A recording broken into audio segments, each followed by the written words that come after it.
mostrar unas partes del tratamiento.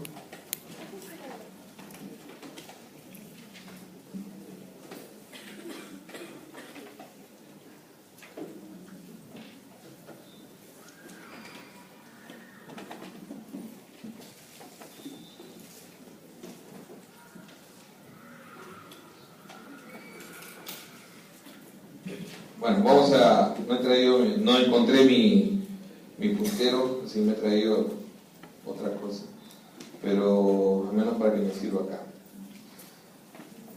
Vamos por partes. La falla renal aguda es algo difícil de diagnosticar. Eso es lo primero que tienen que tener en cuenta. La falla renal aguda la van a llamar AKI, porque creo que una vez les mencioné eso.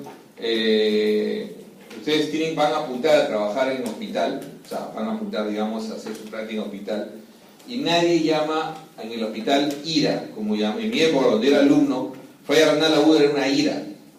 Pero ahora una IRA, ¿qué cosa es? Es una insuficiencia respiratoria aguda, ¿ok? Y en pediatría, una IRA es una infección, también es una falla respiratoria y también lo usan para infección respiratoria alta, ¿no? Entonces, definitivamente IRA, que era como yo lo conocí cuando era alumno como ustedes, desapareció, después nos quedamos en el aire, todo el mundo, la gente, nadie se ponía de acuerdo, al final AKI es algo que los residentes nos sorprendieron hace unos años, y la primera vez que lo escuché me maté de risa, pero ¿no? AKI, ¿no? Que es Acute Kidney Injury, que es el término en inglés, ¿no? Entonces se aplica, lo están usando, no lo dicen AKI, así va a ser de acá en adelante. ¿Cuál es el problema de la injuria renal aguda o del AKI? El gran problema es que no da síntomas clásicos hasta que no es severa. Entonces, en su etapa leve, moderada, tienen que sospecharla. ¿Y sospecharla de qué manera? Sospecharla por el antecedente. Por el antecedente, uno dice, algo está pasando acá. O si el paciente está en monitoreo, o si algo le llama la atención al paciente o la enfermera, que puede ser la disminución del volumen las primeras 6 horas. O sea, digamos que las primeras horas, o durante 6 horas, que el volumen urinario sea menor a 0,5 por kilo, ¿no? Hora, digamos, en el caso mío puede ser quizás 45 mililitros, ya bajé de peso un poco. En el caso de algunos de ustedes puede ser 30 mililitros hora, ¿no? Entonces, eso es indicativo de que el riñón está sufriendo en forma aguda. O el hecho de que suba 0.3, ¿no? 0.3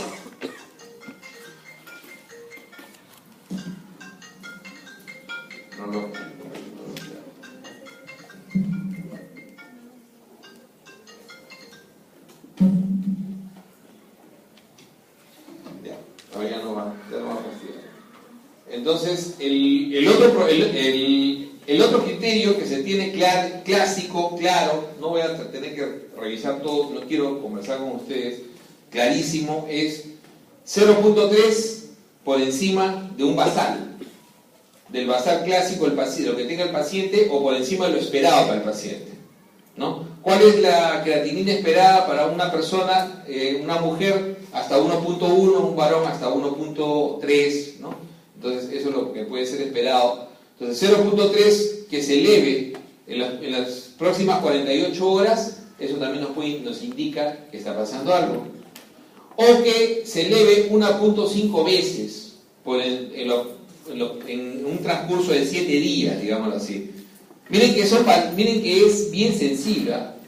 O sea, imagínense ustedes un paciente con cólera que hace una diarrea profusa. Les doy el ejemplo porque eso es lo que yo he visto 1000 veces en la época cuando era interno.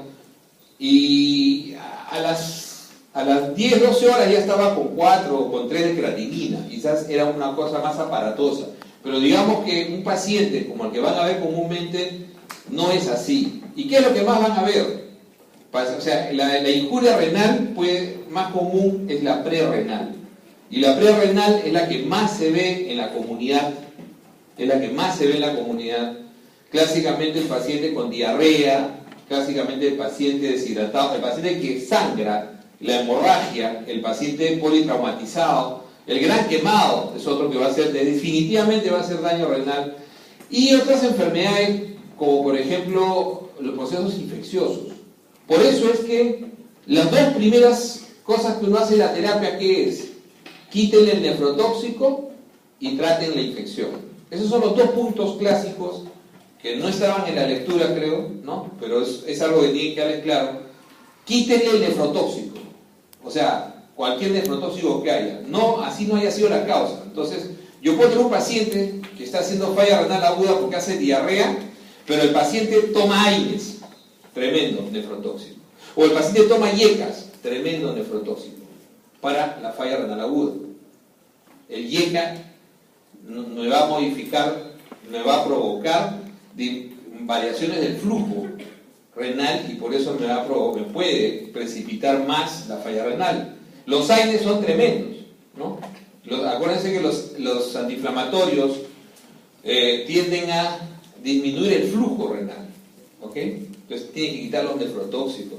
Entonces yo tengo que saber, está tomando antibióticos el paciente, claro, pero ¿qué está tomando? Se le ocurrió a alguien darle aminoglucosio, terrible, ¿no?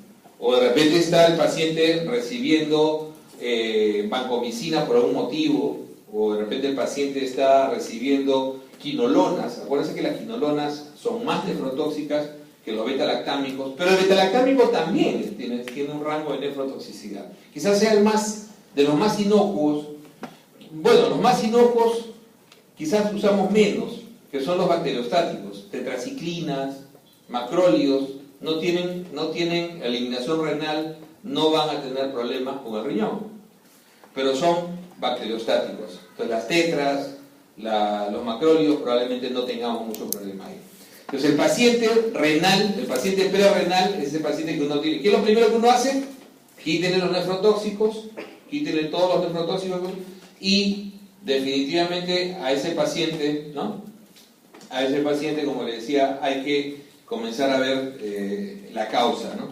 Y una de ellas que tiene que ser de manejo inmediato es la infección. Ustedes miran, infección, sí. ¿Se acuerdan cuando vimos que el paciente séptico rápidamente hace compromiso renal?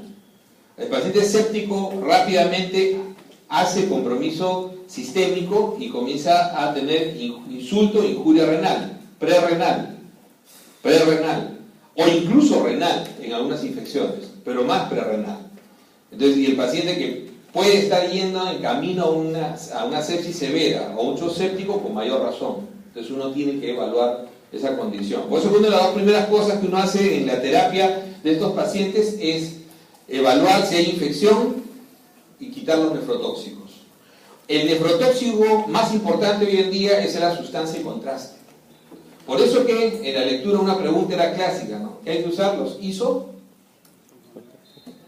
los yodados ISO osmolares, ¿no es cierto? ¿Por qué? Porque tienen menos nefrotoxicidad, casi mínima nefrotoxicidad. El problema de la sustancia de contraste es que nos incrementan la osmolaridad, nos producen necrosis tubular. O sea, nos producen una falla renal intrínseca, renal, necrosis tubular aguda. O sea, ese es el problema de la sustancia de contraste. Sustancia de contraste es hoy en día la primera causa de falla renal en el primer mundo. O sea, es así de dramático, ¿eh? O sea, en el primer mundo ya es la primera causa. ¿Por qué? Porque todo el mundo quiere hacer una tomografía. Ahora, ¿la resonancia tendrá ese problema? Con contraste. ¿La resonancia con contraste tendrá ese problema? No, porque no usa sustancia iodada. ¿Ok? No usa sustancia iodada. El problema es la sustancia iodada. Y no solamente va a ser la tomografía con contraste, sino acuérdense que a los pacientes se les hace intervención. Por ejemplo, un paciente coronario, un PCI, ¿qué usa? Contraste. Todo el tiempo que el catéter se ingresa, va a estar disparando contraste, para que puedan ustedes ver la lesión. Y mientras hacen el procedimiento, ¿no? Van a tener que estar, ¿no? Ese ya no es mío, disparando contraste. Los radiólogos intervencionistas que hoy en día son fundamentales, cualquier especialidad que ustedes caminen, van a tener que hacer radiología intervencionista. Cualquiera. Un paciente con cáncer renal, ¿no?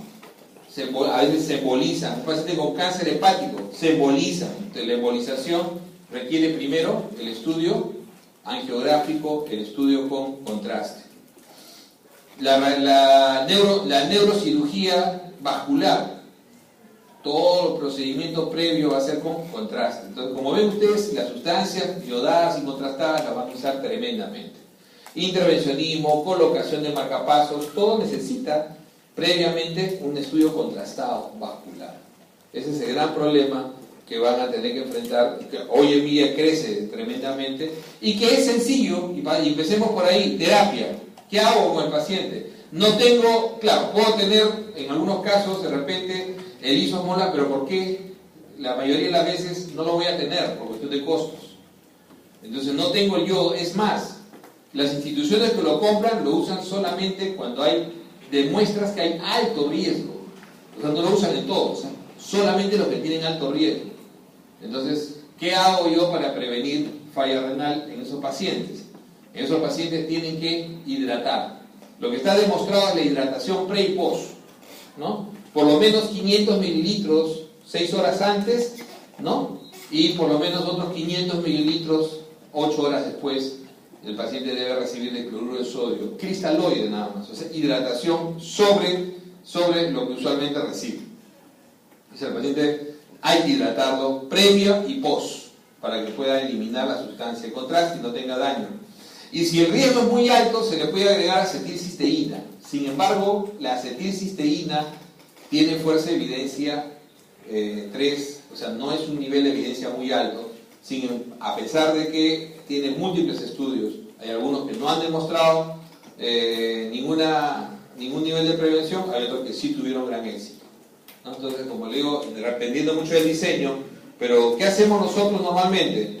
Hidratamos al paciente y si es de muy alto riesgo, le sumamos acetilcisteína, es beneficio del paciente.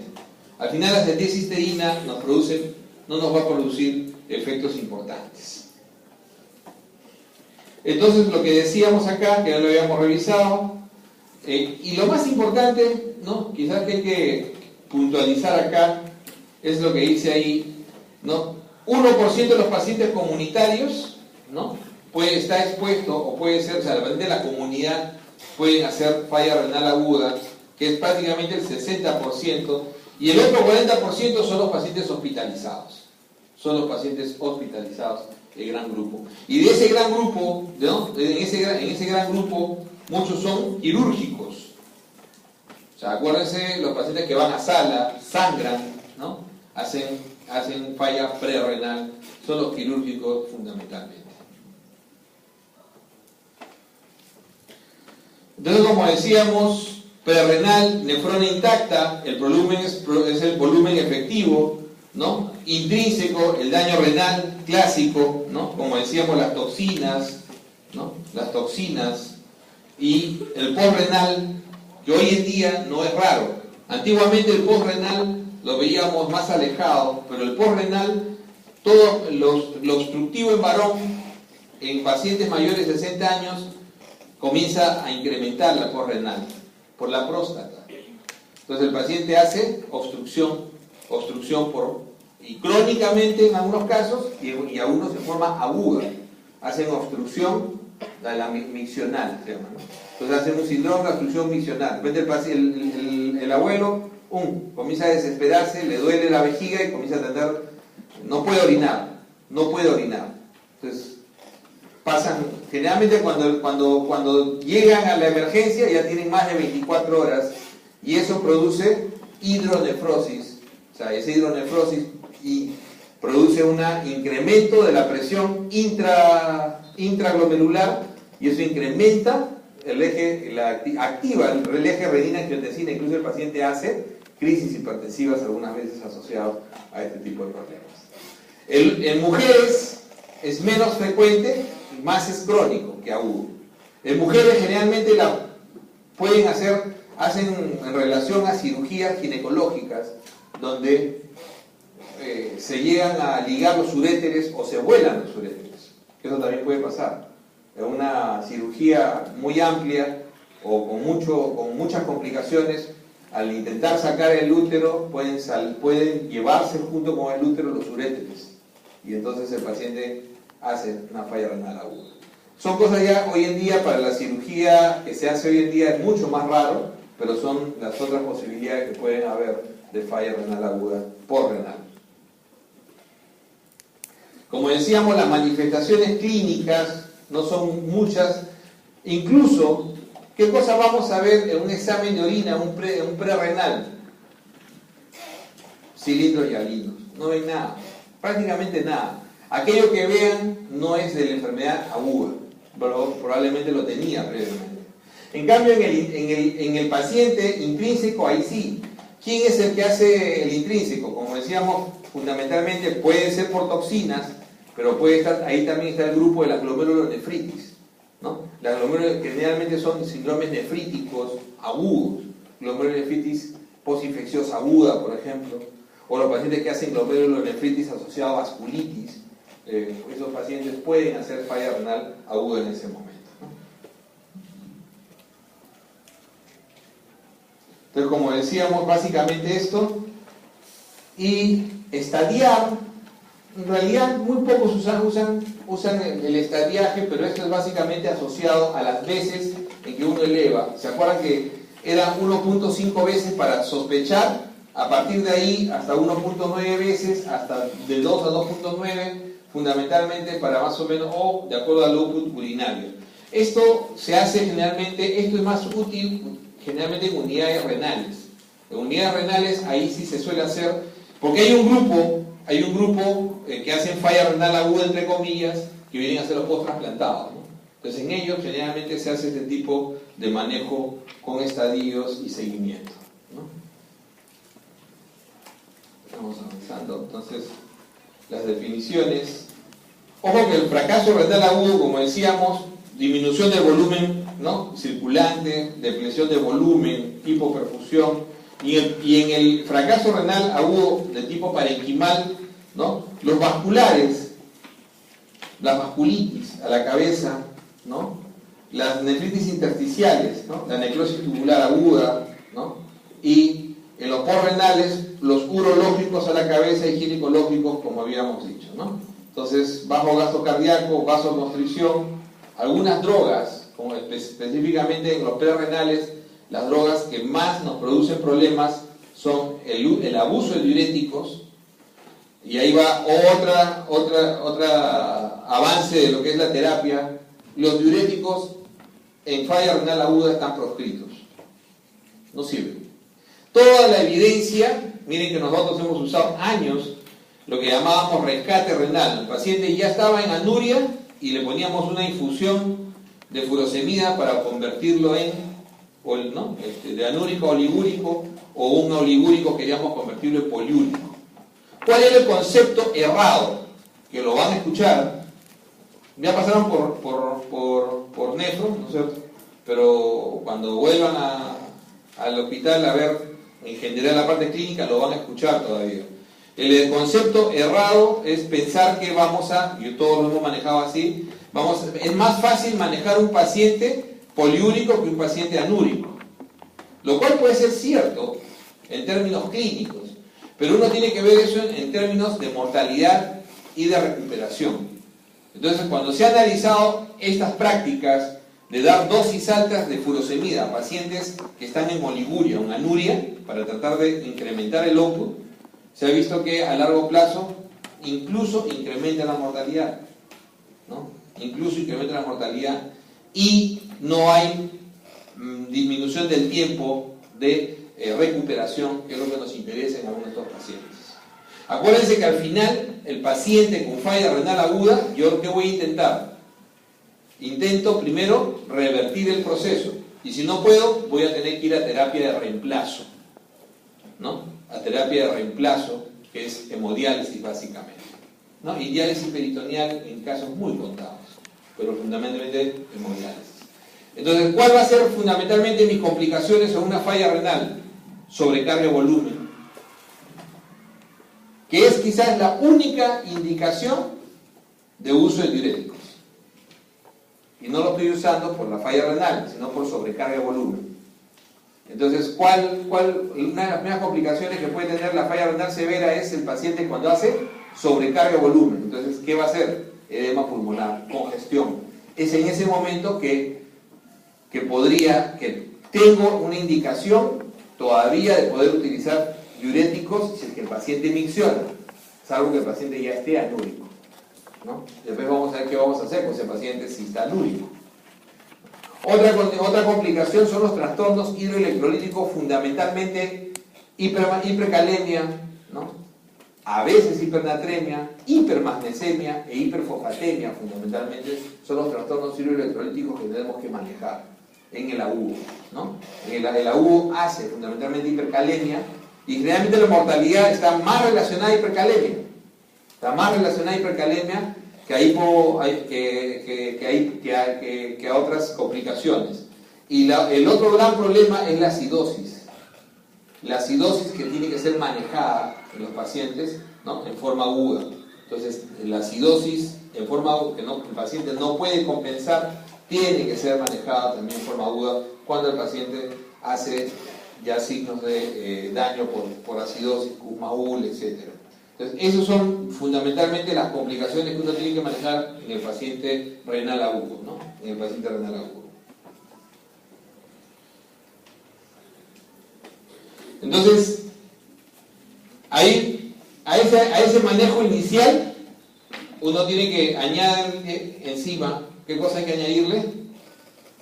Primero, retirar todos los nefrotóxicos. Punto 1, retiren todos los nefrotóxicos, eso es básico. Punto 2, en realidad es trate la infección lo más pronto posible, de forma inmediata, si hay proceso infeccioso intermedio. Si tú tienes un paciente que está haciendo falla renal aguda y tienes un proceso infeccioso intercurrente, o es la causa o lo va a precipitar. Por eso que tienes que tratarla ya. Y tiene que ser con dosis o con antibióticos, que vamos a ver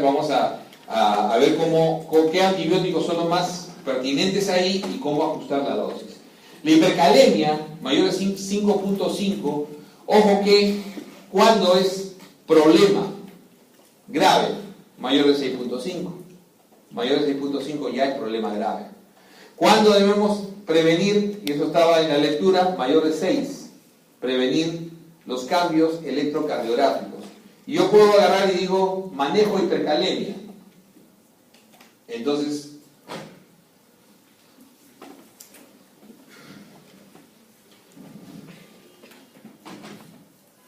en forma aguda, si yo tengo un potasio mayor o igual a 6, yo ya debo tener cambios electrocardiográficos. Generalmente T picudas.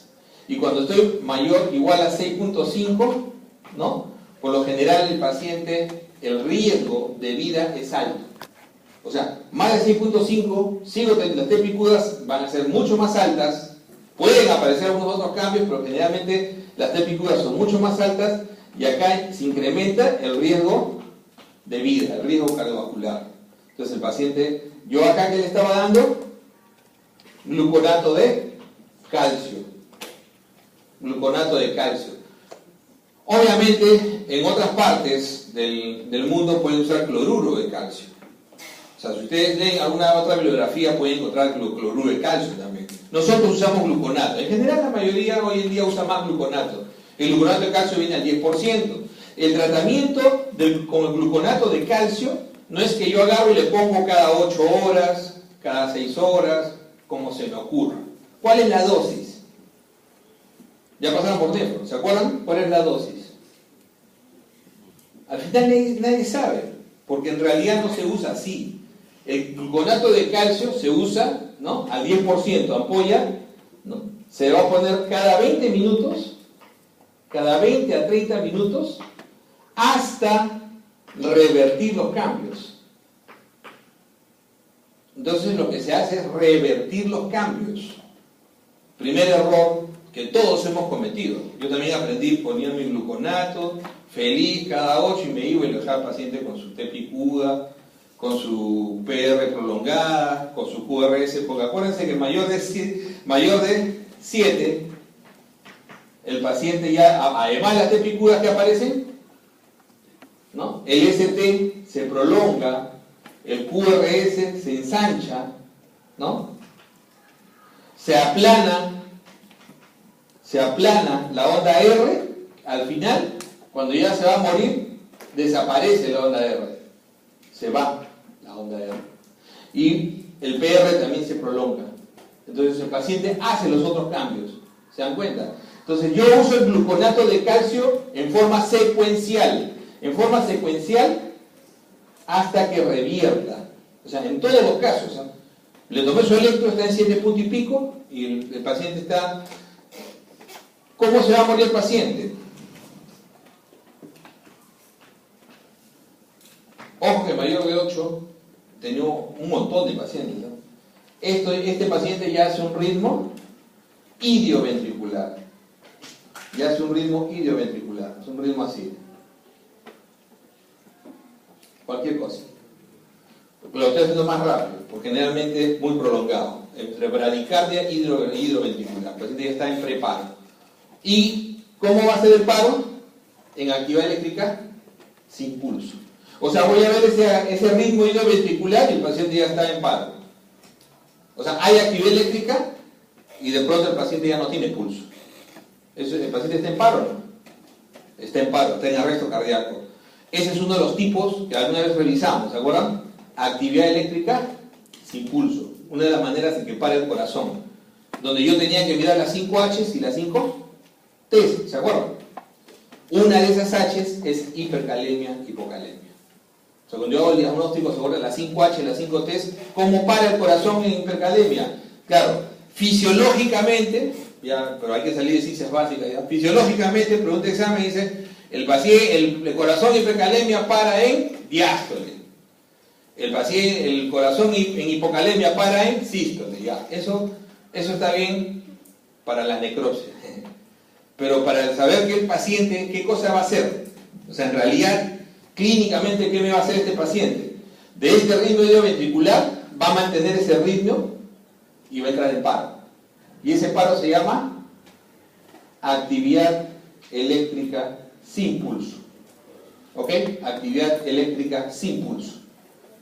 Que son una de las 3 formas como se muere el corazón, como todos nos vamos a morir un día, ¿no? En fibrilación ventricular, en actividad eléctrica sin pulso o en asistolia. Son las 3 únicas maneras en que el corazón se deja de bombear. La bomba para. Entonces la bomba para, pero no para así. O sea, la asistolia es lo más raro del mundo. O sea, lo que más ven en televisión es lo más raro del mundo. La asistolia es lo más raro del mundo. Ese es el paro de la telenovela, ¿no es cierto? Eso no existe. Eso es bien raro. Realmente es bien raro. Cuando uno le ve, incluso te dicen, sospecha de que está mucho más tiempo de 3 minutos, como te han dicho. Pues la enfermera dice, doctor, ahorita tenía pulso. No le creas, ¿no? Después de 20 minutos de RCP y declararlo muerto, después te dice, bueno, doctor, es que qué roche, ¿no? Ya tenía como 10, 15 o 20 minutos así. Es difícil, la asistolia no es frecuente. La actividad eléctrica sin pulso sí es común. Y justamente van con ese tipo de problemas. Un paciente en trauma va a hacer taponamiento cardíaco. Es una de las T's. El corazón en taponamiento, ¿cómo para? Actividad eléctrica sin pulso. O sea, el corazón sigue teniendo actividad eléctrica, pero no puede bombear. Un neumotórax, atención, el corazón no puede bombear, no tiene cómo, porque no hay espacio, está tensión, pero el corazón sigue emitiendo una actividad eléctrica. Y esa actividad eléctrica puede ser idioventricular, puede ser lo que quiera, pero no es fibrilación. No es fibrilación. Mientras que el corazón dañado, por ejemplo, un infarto de miocardio, clásicamente, el corazón dañado, ¿no? O un corazón ya con una falla cardíaca muy severa que ¡boom! Entra en arritmia, ese generalmente entra en fibrilación ventricular o taquicardia ventricular sin pulso, y ese es el que se desfibrila. Cuando tú tratas esto, el paciente en paro, tú tratas de llevarlo raramente. A mí una sola vez me ha salido de una hipocalemia severa en actividad eléctrica sin pulso, poniéndole directo el potasio al corazón, salió a pulso. O sea, salió. Una cosa rara. Generalmente, ¿a qué van a salir? Salen a fibrilación. ¿Entienden? salen a fibrilación, lo desfibrilas y salen, pero ya tienes que haber revertido la causa.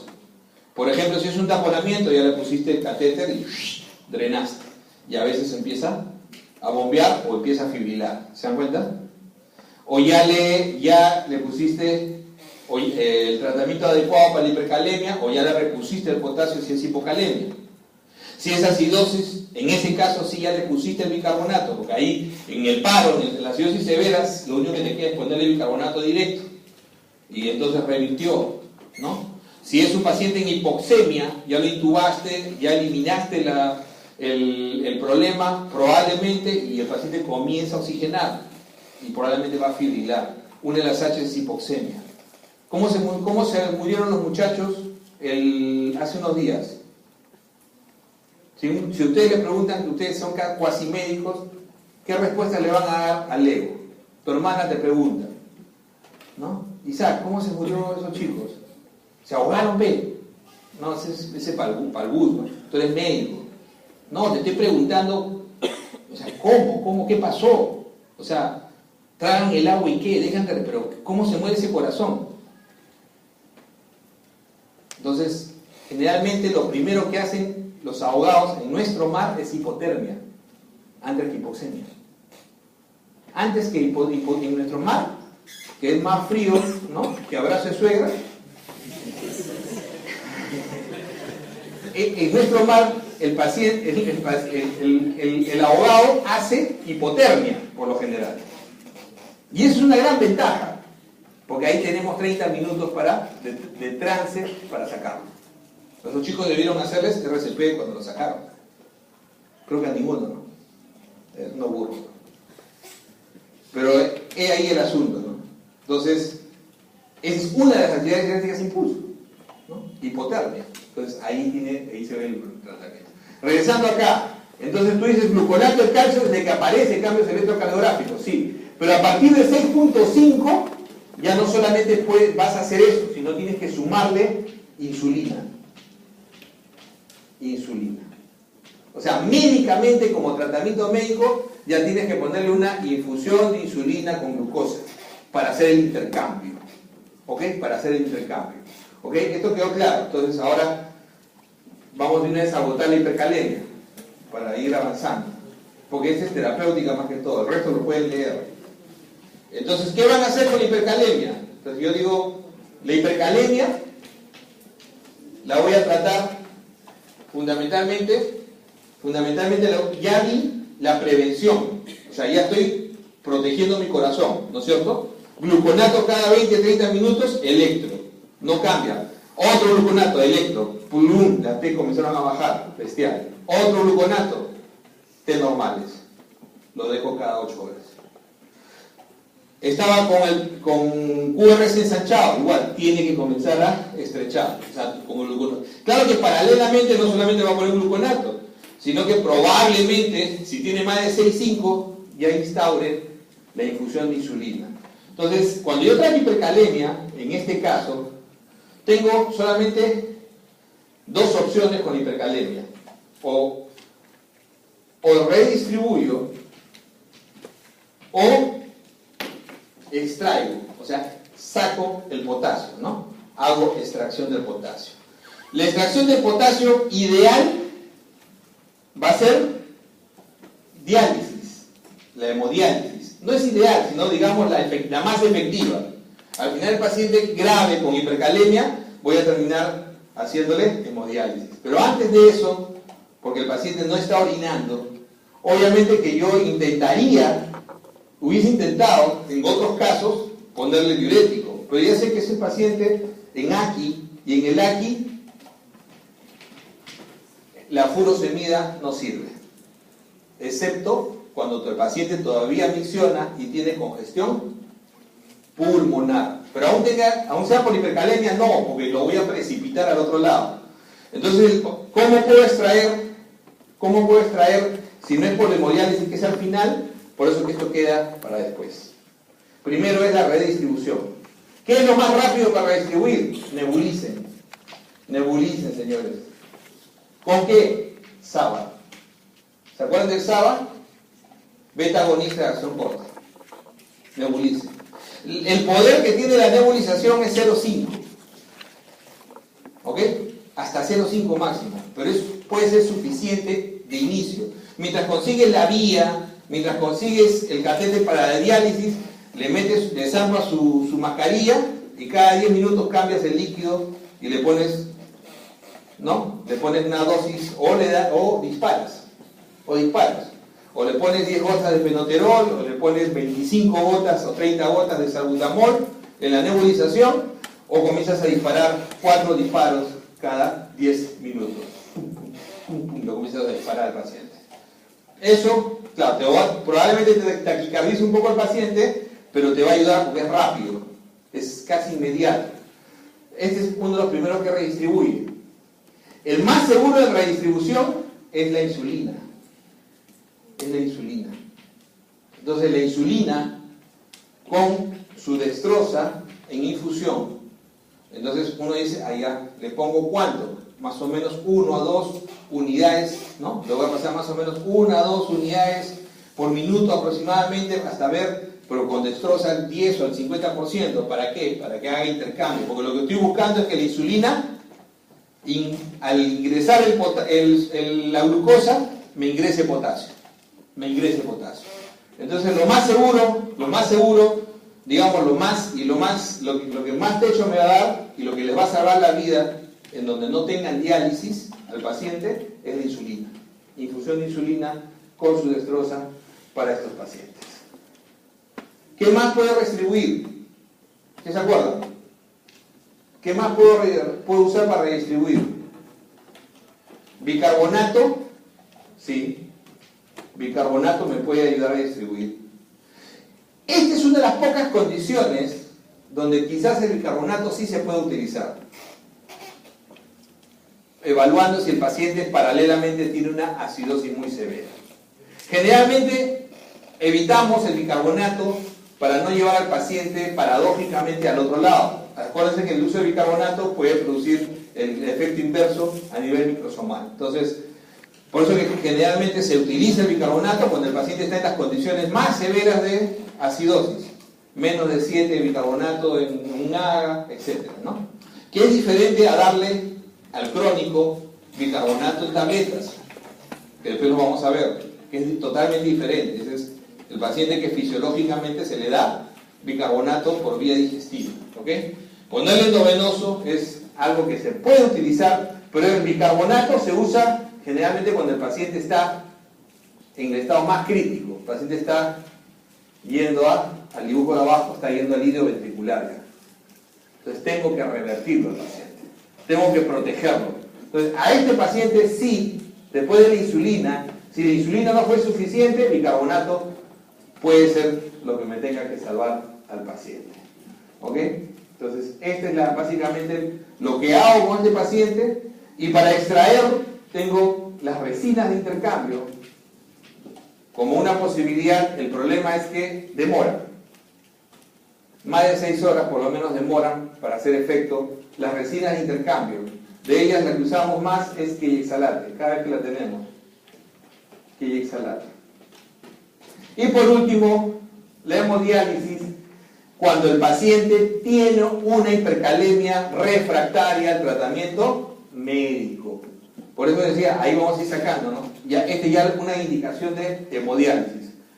Refractariedad al tratamiento médico. Entonces, después vamos a poner la lista ahí, ¿no? ¿Cuáles son las indicaciones de hemodiálisis? Una de ellas es esta, refractariedad al tratamiento médico. Yo tengo hipercalemia y no lo pude contener. No pude manejar, o sea, pese a mi insulina, a mis nebulizaciones, pese a incluso la resina que le puse, el paciente no controla y no logro revertir los cambios electrocardiográficos.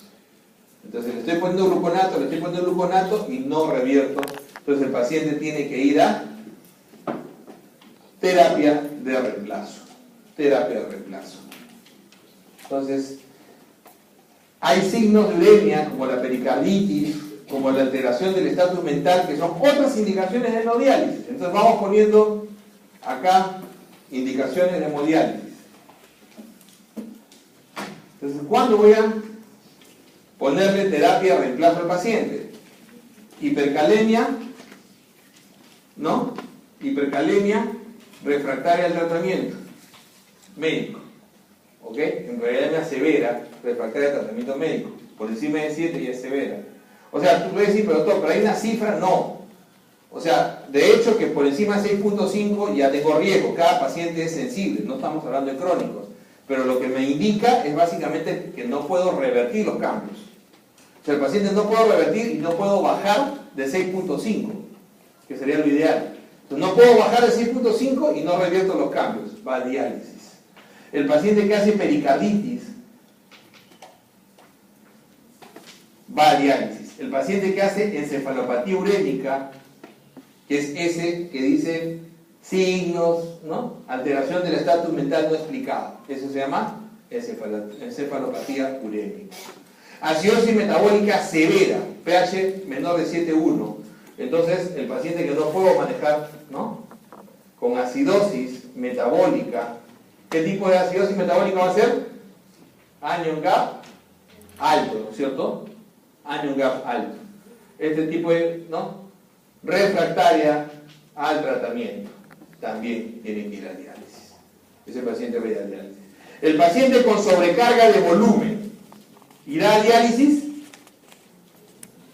Claro, si está en anuria, si estaba en oliguria, le puse que es la 21ª vez que se me permite usar furosemida. O sea, el paciente, estamos en el AQI todavía, el paciente que está con AQI y que hace congestión pulmonar, sobrecarga, tiene edema pulmonar y todavía micciona un poco, puedo intentar.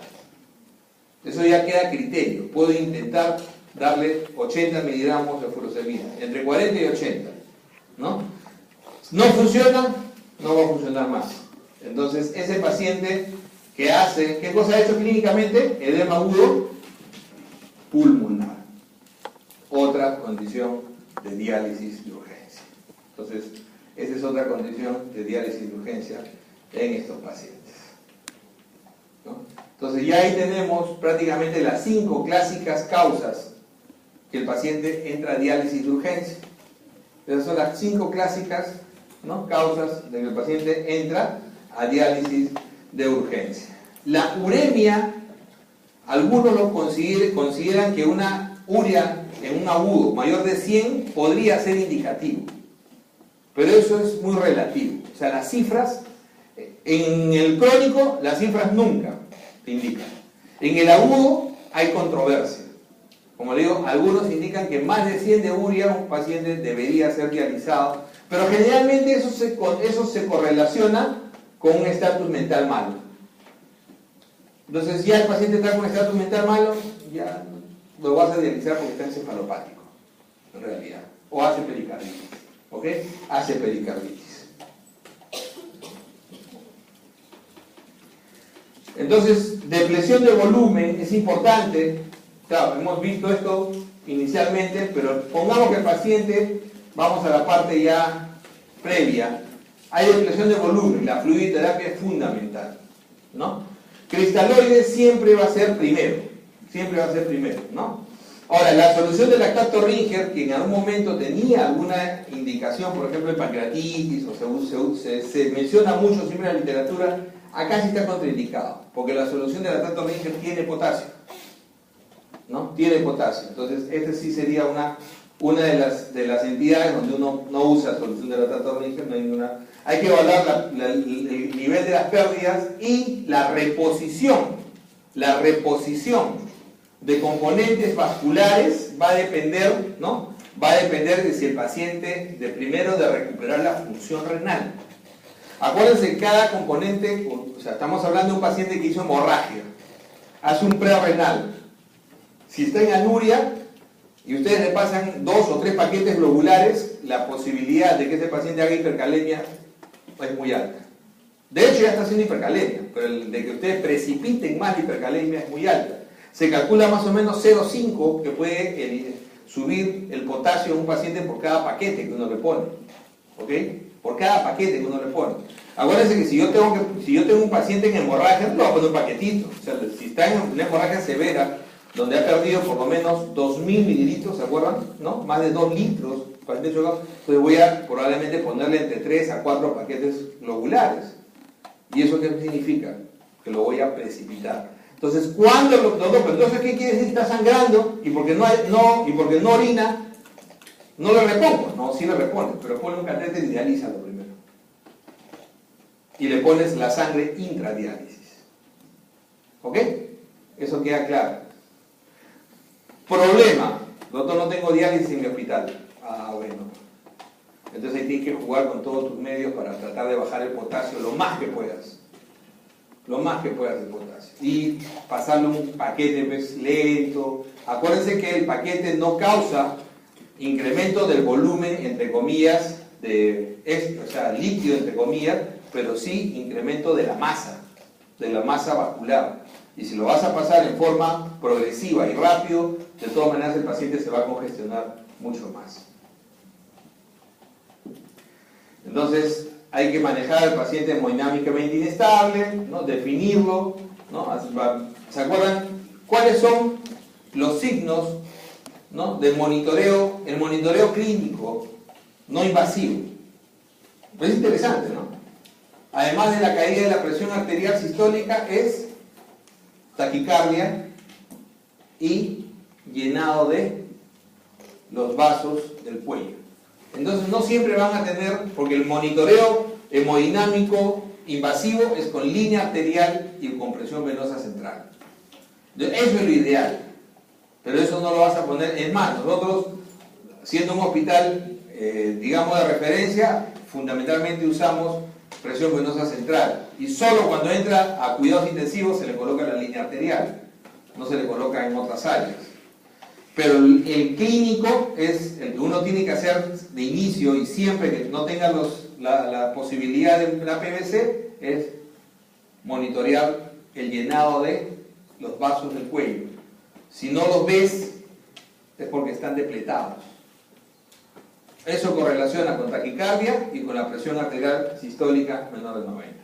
Y también correlaciona con una diuresis o un gasto urinario generalmente bajo. Entonces, reposición rápida de volumen, control y monitoreo de PVC y diuresis. Pero ojo que lo que tienen que aprender es, no tengo PVC, mira las venas del cuello, toma tu pulso, ¿no? Toma tu pulso, tu frecuencia y toma la presión. Con eso es suficiente. Entonces, mantener si tengo la posibilidad de manejar con PVC, mantener una PVC por encima de 12, ¿no? Mantener bolos, generalmente se usan bolos de 100 a 200 para ir elevando progresivamente, cada 5 o 10 minutos, ir elevando progresivamente la presión venosa central. Ahora, el sistema de presión venosa central lo van a tener que aprender ya cuando estaban internados. Es un sistema sencillísimo, se lo maneja el interno. Es dejar prácticamente es un sistema en Y, donde uno de ellos se deja en medio ambiente, se abre y se ve la columna que baja.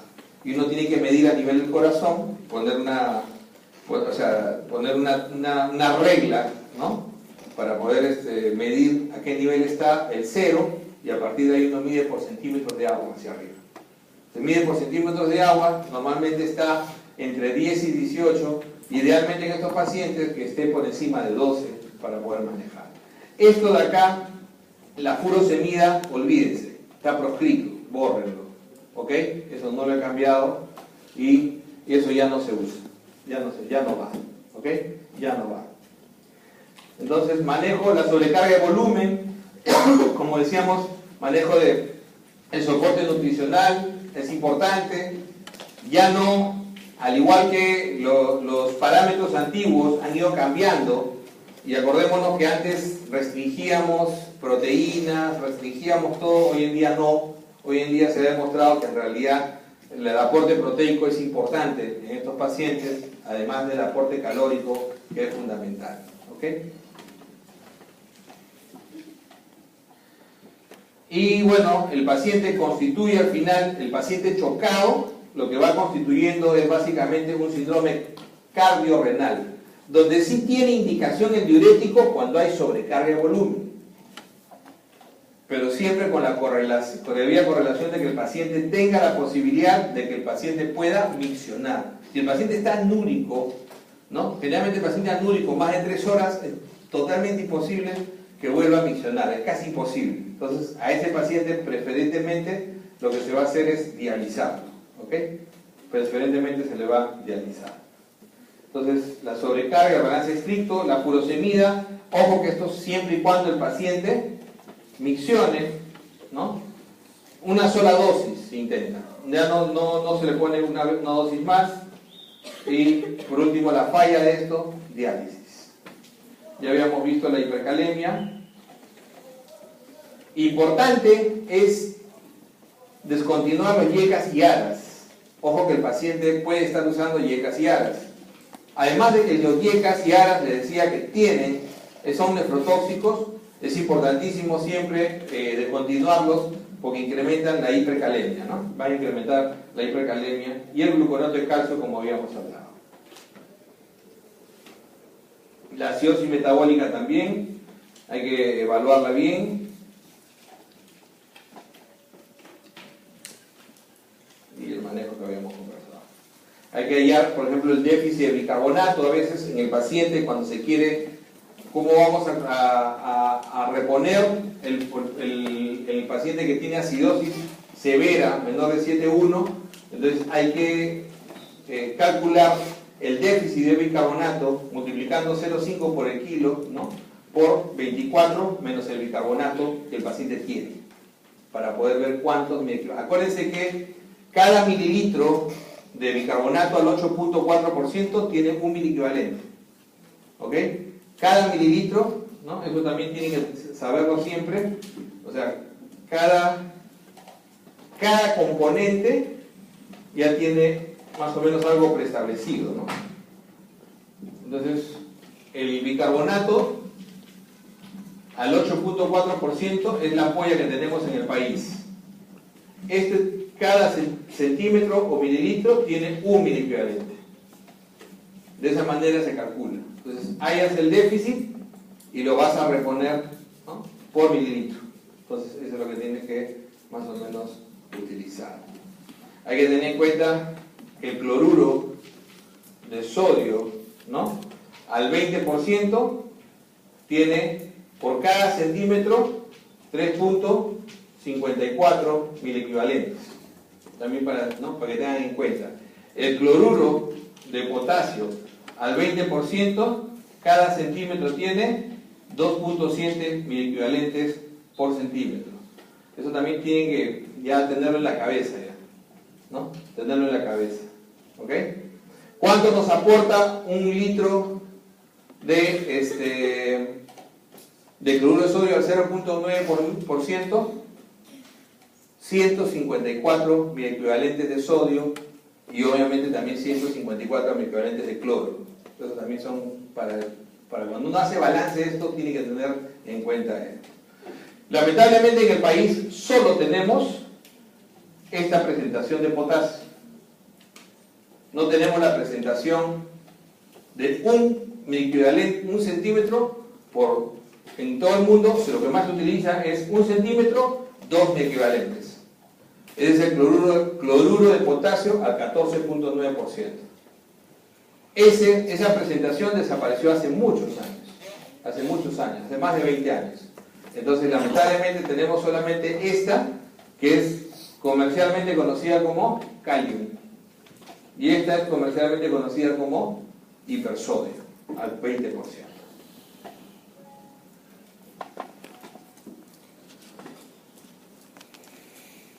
Ahora, como decíamos, la hipocalcemia,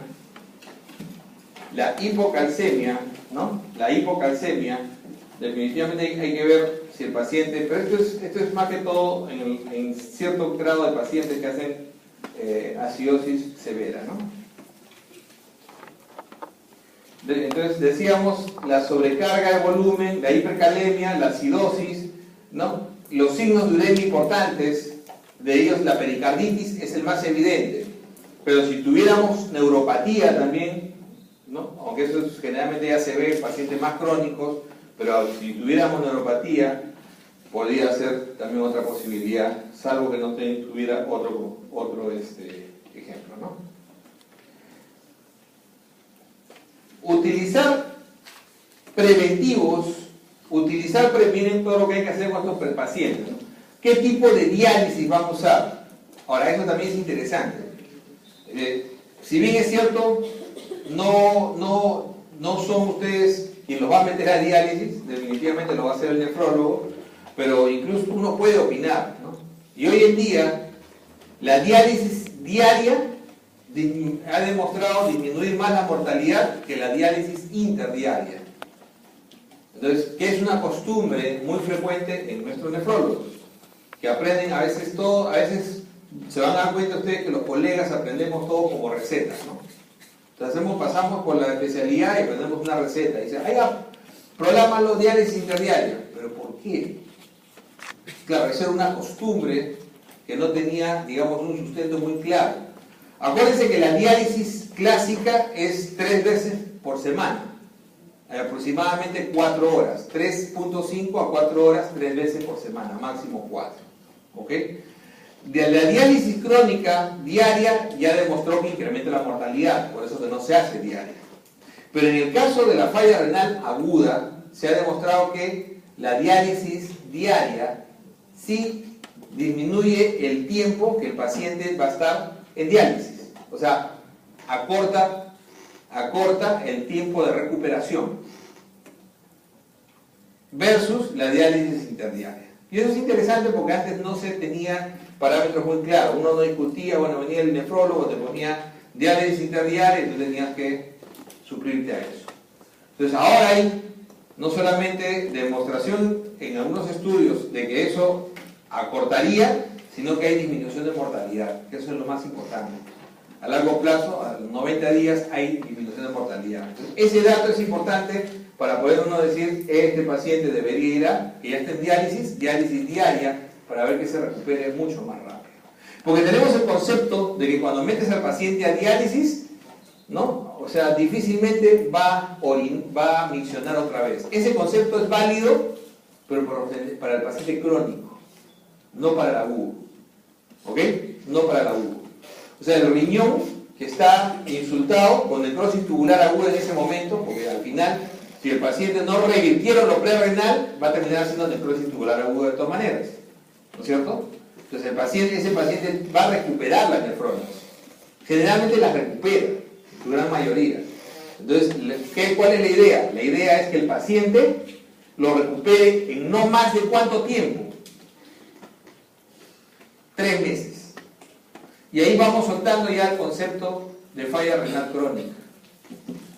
Cuando esto se hace permanente, con una depuración por debajo de 60, el paciente ya está en falla renal crónica. ¿Se entendió la figura?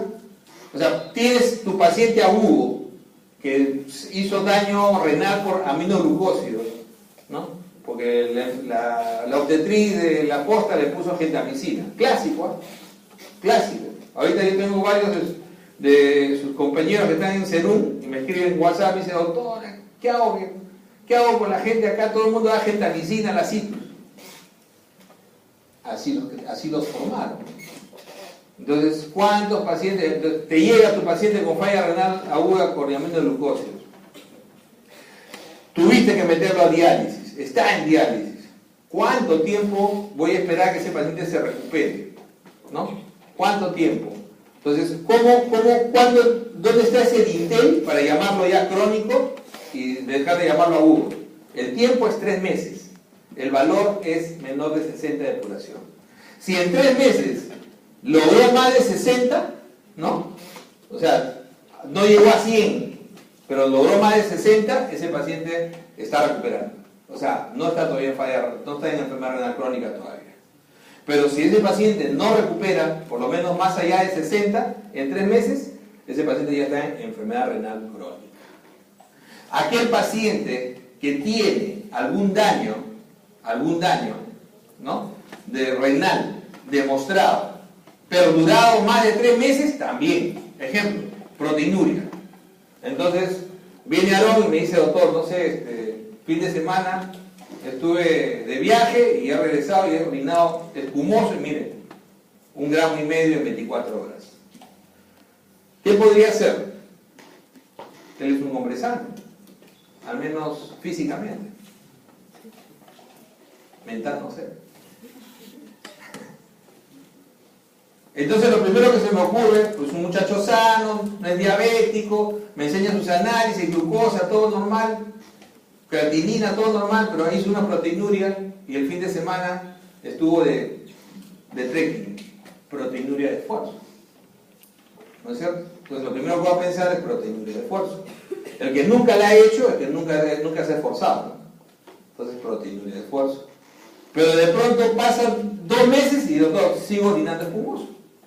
Ah, no. Otra vez, más de 0,5. Sí. Y cumple los 3 meses haciendo su proteinuria. Él se convierte en enfermedad. Pero su depuración puede estar perfecta, ¿no? Su función, entre comillas, estoy depurando 110, sí, pero ya hay que investigarte. Ya entraste en el dintel de más de 3 meses de corte para decirte que es una falla renal crónica. Claro que no va a esperar los 3 meses, en realidad ya probablemente a las 2 o 3 semanas ya lo haya comenzado a estudiar, porque el volumen de esfuerzo debe desaparecer en 1 semana máximo, pero definitivamente es así más o menos el ejemplo, ¿no? Entonces yo tengo un paciente que me muestra que su primera orina hace 3 meses y medio tenía 3 cruces, después tenía otra y ahora le medí, sigue con proteinuria. Ese paciente tiene una enfermedad renal crónica. Ese paciente tenía una ecografía que hablaba de nefritis intersticial hace 3 meses, así ponen a veces, ¿no? Cambios compatibles con la enfermedad renal, ¿no? Mala diferenciación córtico-medular, eso es interesante, ¿no? Disminución de la corteza, interesante, y eso persiste y vuelve a hacer ecografía 3 meses después y hay cambios morfológicos que han persistido durante ese tiempo, también es enfermo renal crónico, ¿ok? Entonces la diferenciación es fundamentalmente clínica, ¿no? Es fundamentalmente clínica. Lo difícil es saber, ¿no? Lo difícil es saber cuándo el paciente, ¿no? Es un crónico que ha hecho una falla aguda. Ese es el problema. Entonces yo tengo un paciente agudo, entre comillas, que ha hecho un AQI, ¿no? En el hospital o entrando en la emergencia por deshidratación o por sangrado, pero de pronto me doy cuenta que el paciente ya tiene una creatinina más alta de lo normal y pasa las semanas y sigue, digo, pero pues este paciente tiene antecedentes de diabetes o es hipertenso, no habrá sido previamente enfermo renal crónico, ¿no es cierto? No diagnosticado, porque lamentablemente la enfermedad renal crónica es una enfermedad, al igual que la hipertensión, hoy no se habla ya de insuficiencia. Ya la enfermedad renal crónica es una entidad nosológica. Si bien es cierto, tiene causalidades, como muchas, pero ya se habla como enfermedad renal crónica. Entonces, la enfermedad renal crónica, como digo, puede, las causas más importantes, ¿cuáles son? Diabetes, hipertensión, ¿no? Diabetes, hipertensión. Pero yo no sé si ese paciente la tenía previamente. Entonces, ¿cómo saber si era un renal crónico y después, ya ha hecho en este momento que lo estoy viendo, que está en fase aguda, no es un crónico reagudizado? Porque me gustaría ponerle ese título, ¿no es cierto?, con apellido. Entonces, los parámetros que voy a tener que evaluar ya son de anemia y de medio interno, cómo está el fósforo, ¿no? Si hay cambios a nivel ecográfico, fundamentalmente la diferenciación córtico-medular. El radiorenograma me va a dar mayores luces, que es el estudio más preciso para ver morfología y función al mismo tiempo, ¿no? El radiorenograma, que es la gamografía renal. Y por último, la anemia. Si no hay una explicación y el paciente tiene una anemia, ¿qué tipo de anemia hace el renal? Normocítica, normocrómica. Entonces, si es una anemia normocítica, normocrómica, entonces lo más probable es que sea un enfermo crónico reagudizado.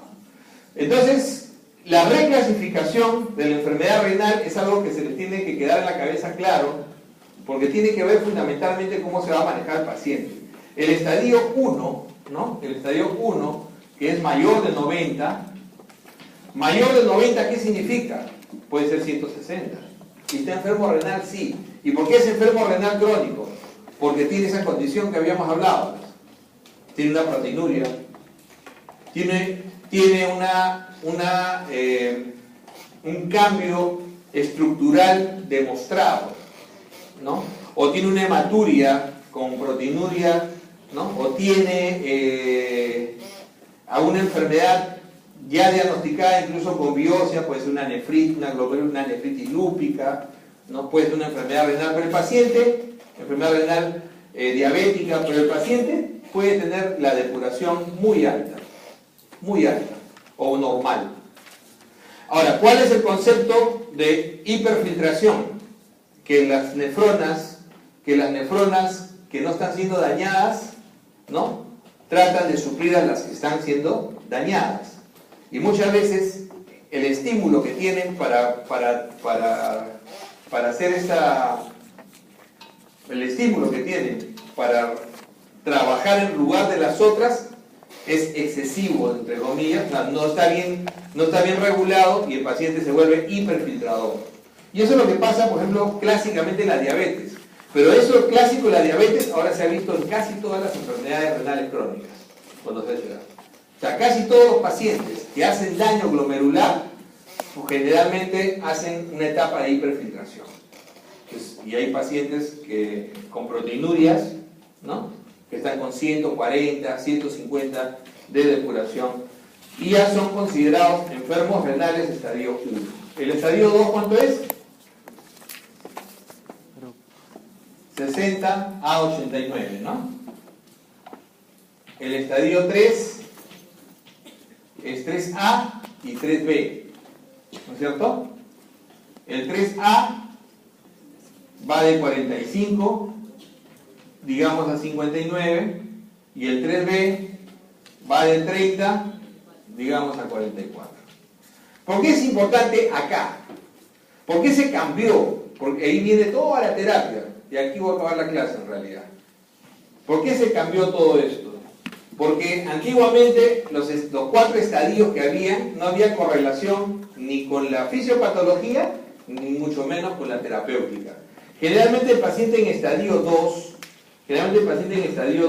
es el paciente que todavía está, entre comillas, por encima de los 60 para esa, darle esa acepción de enfermedad renal crónica, pero este es un paciente que ya tiene una enfermedad subyacente, diabético, hipertenso, etc. Entonces, esto es válido generalmente para un paciente que tiene ya un diagnóstico de enfermedad y por lo tanto lo hace enfermedad renal crónica definitivamente. No necesita, ese valor de 60 es para el paciente que tuvo un daño y yo estoy viendo su recuperación. ¿Se entiende?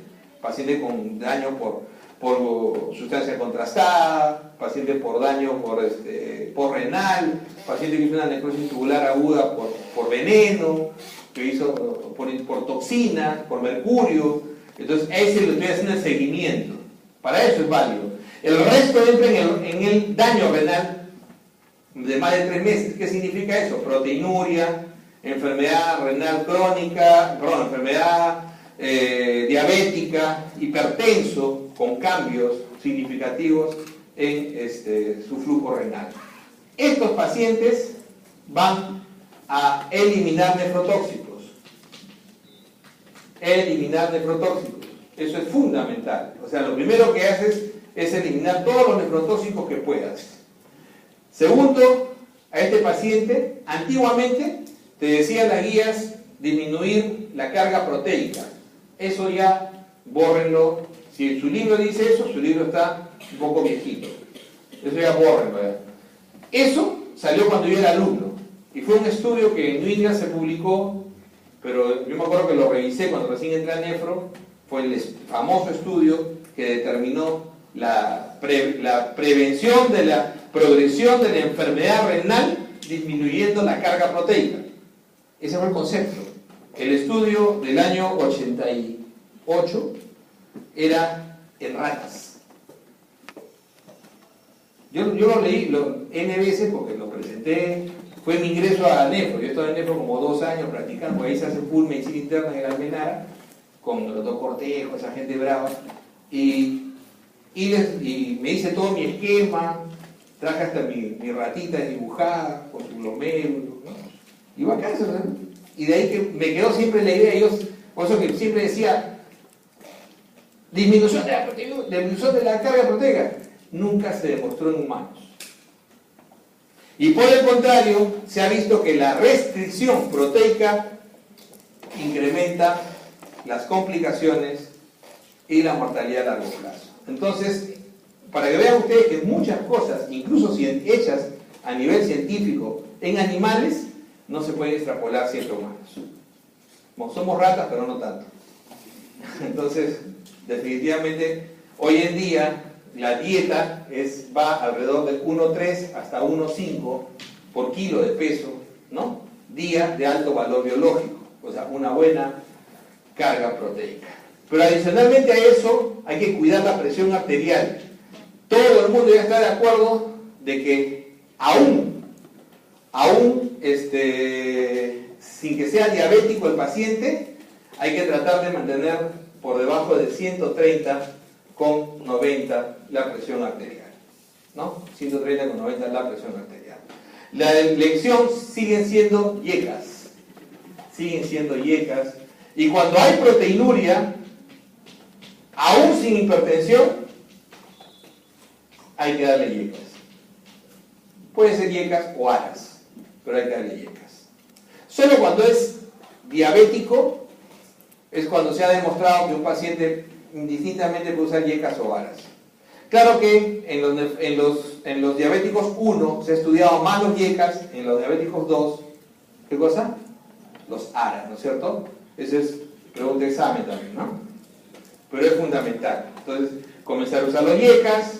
Incluso, cuando esta clasificación se lanzó en el 2005, por ahí, decían los expertos que en el estadio 2 ya se va a demostrar que hay que dar yecas, tengan o no tengan, o sea, simplemente que esté en el estadio. Todos deben recibir yecas. No. Eso quedó definido que no. O sea, ¿cuándo le doy yecas? Claro, es la elección, pero cuando tiene hipertensión o cuando tiene proteinuria sin hipertensión. Pero tiene que tener proteinuria significativa. Entonces, ahí recién es base. ¿Qué sigue acá? Entonces, el paciente va bajando y alrededor de 40, el paciente empieza a hacer anemia. ¿Cuándo considero que el paciente es anémico? Cuando tiene menos de 12 hemoglobina. En el paciente con enfermedad renal. ¿Ok? Menos de 12, ya el paciente está con anemia. Pero generalmente correlaciona con 40. Por eso es que en el estadio B es cuando perentoriamente debe ir al nefrólogo.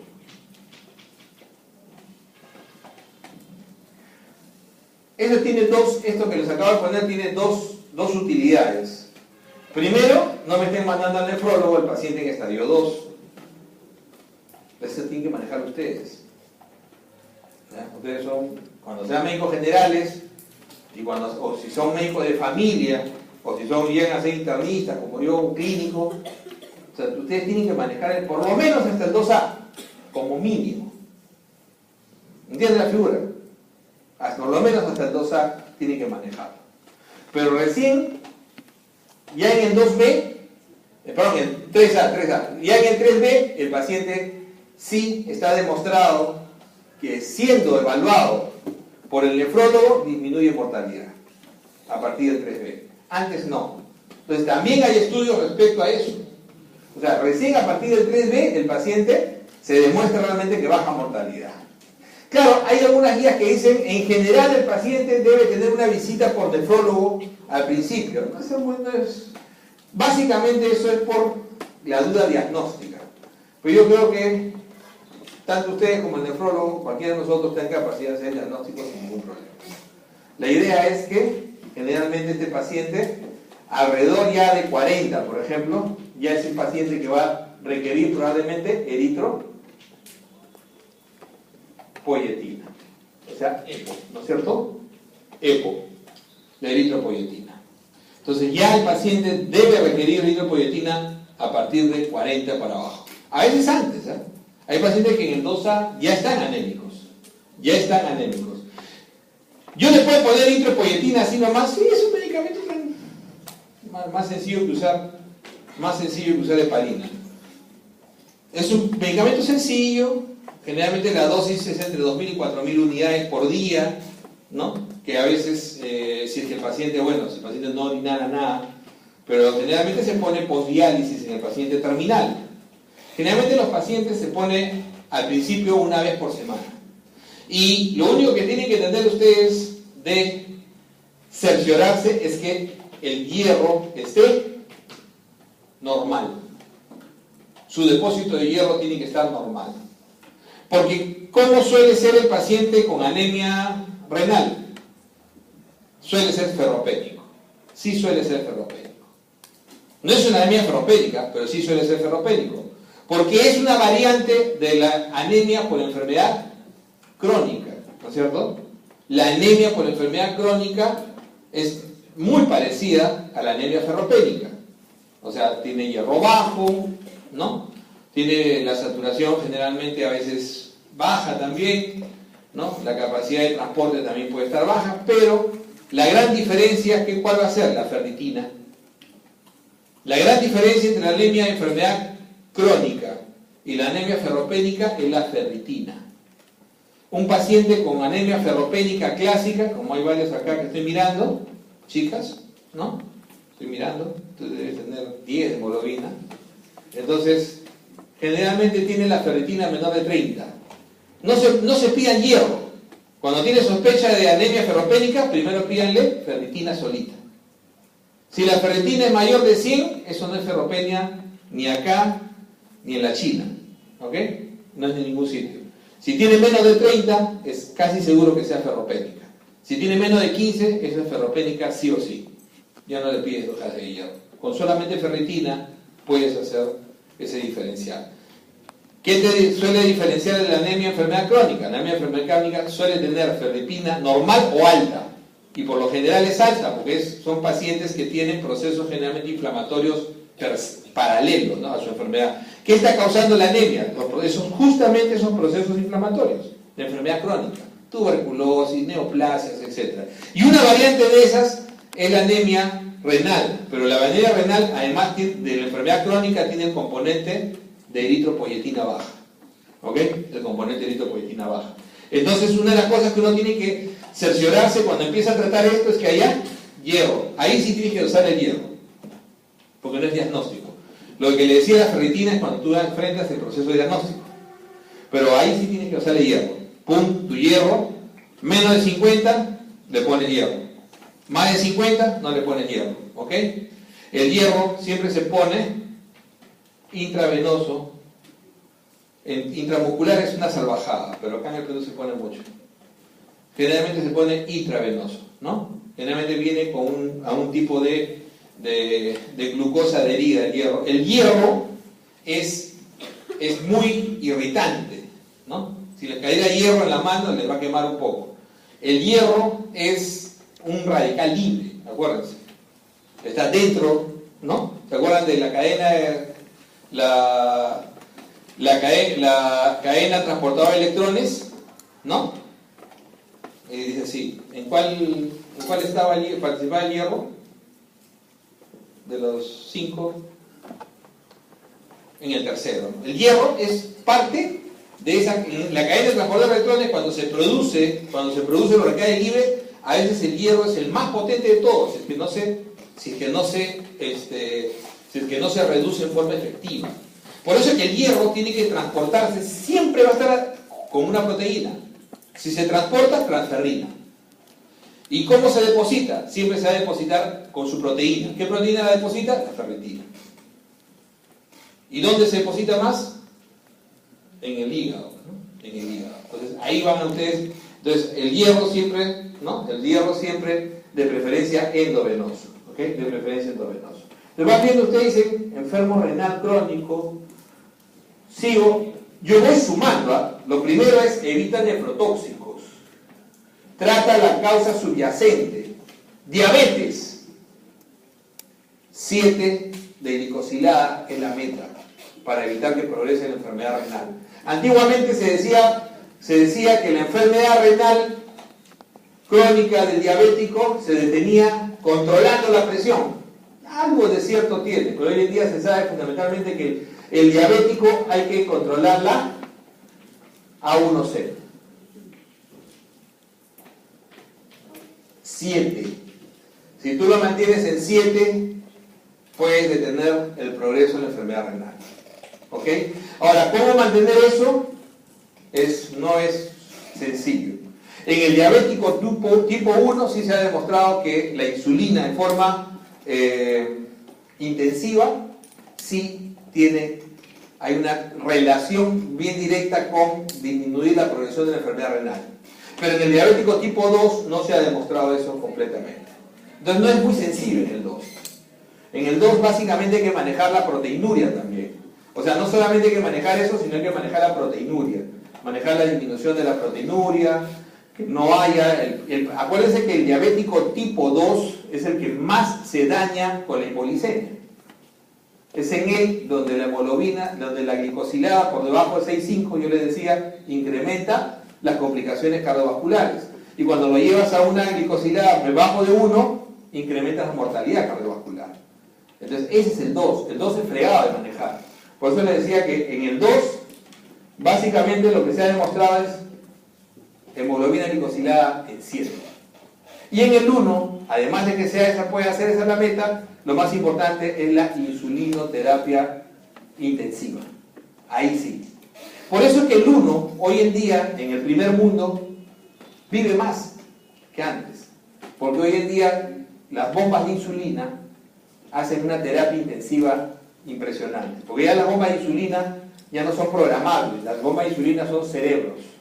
Constantemente monitorean y saben cuánto. O sea, es como prácticamente un páncreas adicional, ¿no? Un sistema de ese tipo que monitorea la glucosa constantemente y sabe cómo suplir la cantidad de insulina exacta. Entonces, los diabéticos tipo 1 al final, la tecnología los ha beneficiado un poco más. Acá ya empieza a aparecer en el 2, alrededor de 40 también, entre 40 y 30, comienza a aparecer dos grandes problemas. Uno de ellos es que la vitamina D comienza a ser conjugada más lentamente y hay disminución de la vitamina D conjugada o calcitriol. Entonces disminuye el calcitriol, ¿no?, circulante, y eso hace que se produzca una hipocalcemia que va a incrementar la excreción de paratormona y va a producir un hiperparatiroidismo secundario. Entonces eso activa los osteoclastos, libera calcio para poder, ¿no?, mantener una calcemia normal, porque el calcio es un ion, es un catión fundamental, especialmente para el ritmo cardíaco y para casi todas las funciones. Entonces mantiene el calcio, pero comienza a incrementar el fósforo, porque está destruyendo matriz por actividad osteoclasto. Entonces se da la osteodistrofia renal. Además, esto se ve precipitado por la acidosis. O sea, hay dos mecanismos de osteodistrofia renal, no se olviden. Uno es el clásico hiperparatiroidismo secundario, que empieza con el problema de disminución de la conjugación de la vitamina D, la D3, y disminución de la absorción de calcio. Es ahí, y eso termina produciendo el hiperparatiroidismo secundario. Y adicionalmente a eso, la acidosis. La acidosis precipita más, ¿no?, la salida de fósforo y la excreción de calcio a través del riñón y del intestino. Entonces eso precipita cada vez más la osteodistrofia renal. Entonces, por esos mecanismos uno empieza a tener osteodistrofia renal. Y ese manejo de la osteodistrofia renal alrededor de la 2A y 2B tiene que ser evaluado por niveles de PTH, niveles de fósforo y niveles de calcio. Entonces, con niveles de calcio, fósforo y PTH, tú tienes que manejar. Puedes tener una PTH normal, calcio y fósforo alterados. ¿Eso qué quiere decir? Que la acidosis está prevaleciendo como mecanismo de daño. ¿Se dan cuenta? Y lo que tienes que manejar es la acidosis. Subaga y comenzar a manejar bicarbonato. Tabletas de bicarbonato. ¿Se dan cuenta?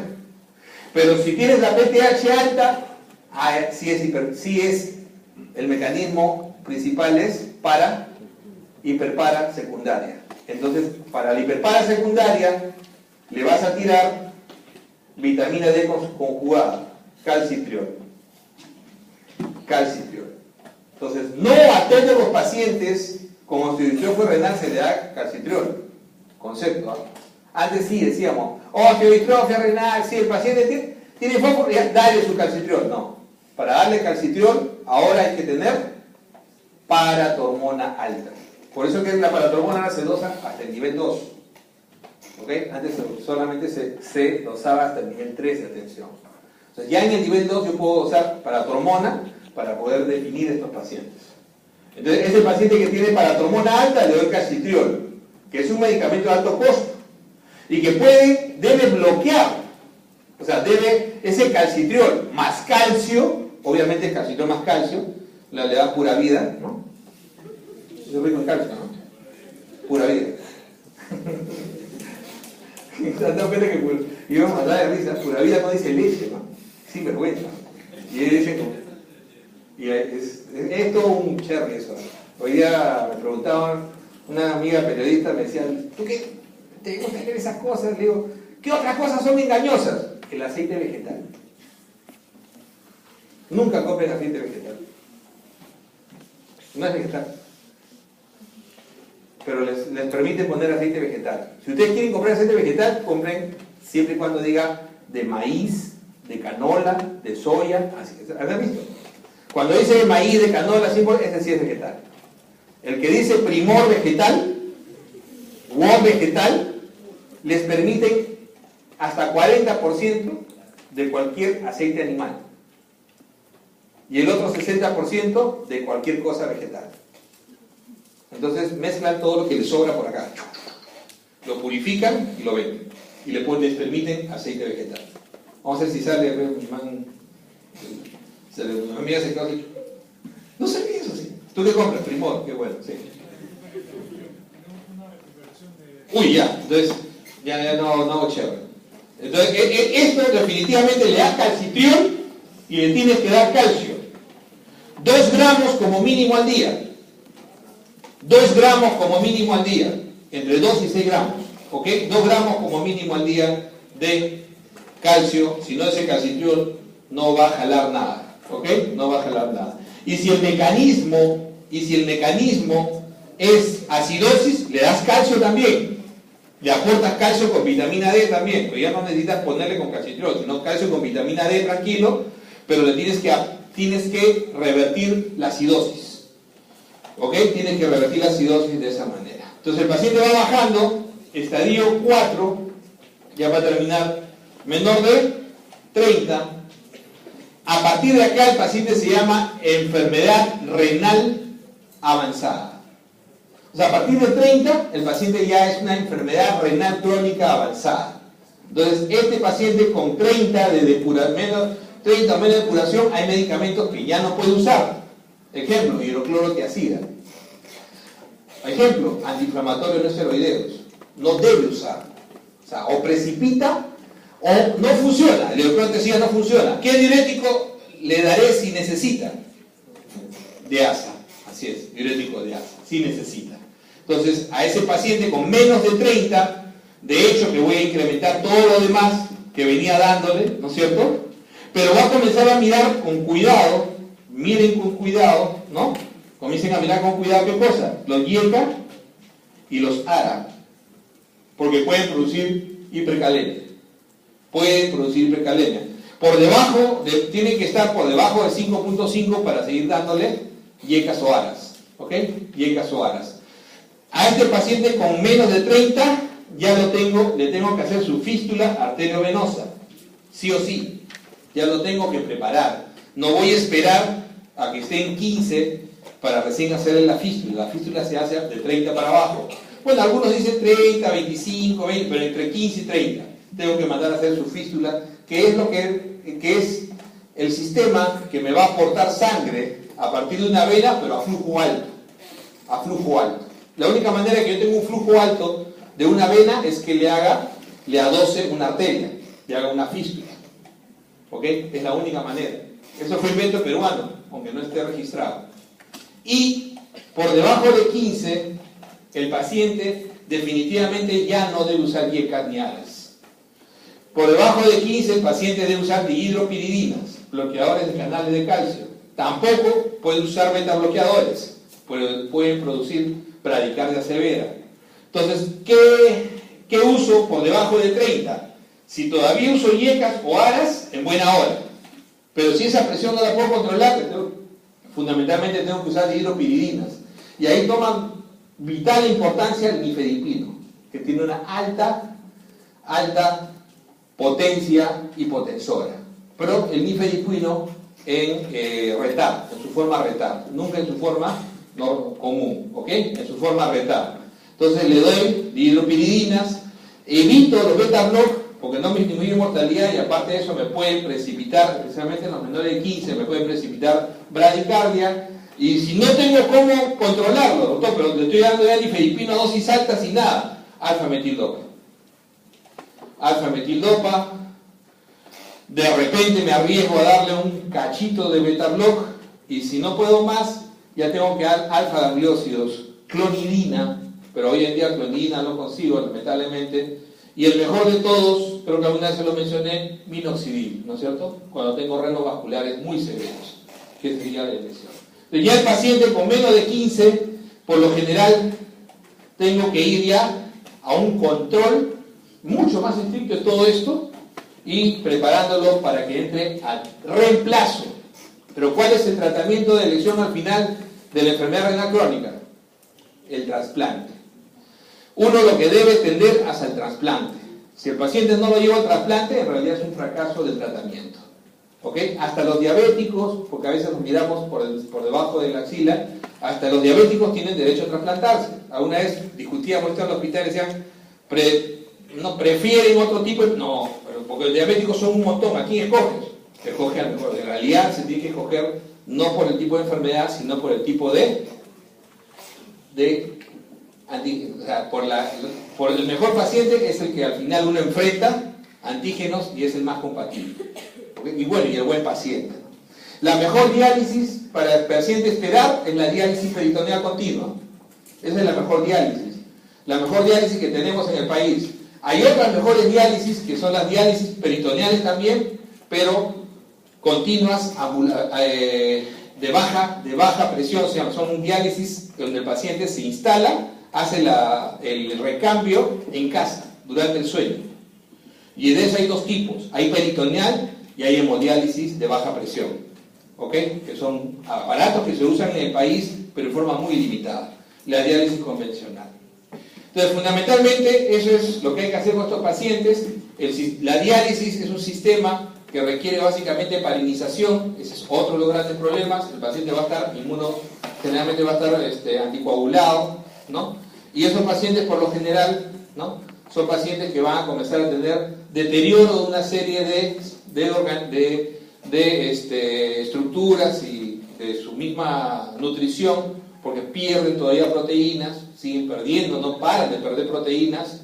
Por lo general acumulan proteínas importantes, por ejemplo, acumulan y hacen amiloidosis a largo plazo, acumulan beta-2 microglobulina, por ejemplo, y esos pacientes pueden hacer amiloidosis o pueden hacer síndromes parecidos a amiloidosis, acumulando proteínas que no pueden eliminar comúnmente. ¿Preguntas? Entonces vamos a concluir la clase. Si, como le decía, la próxima semana le voy a mandar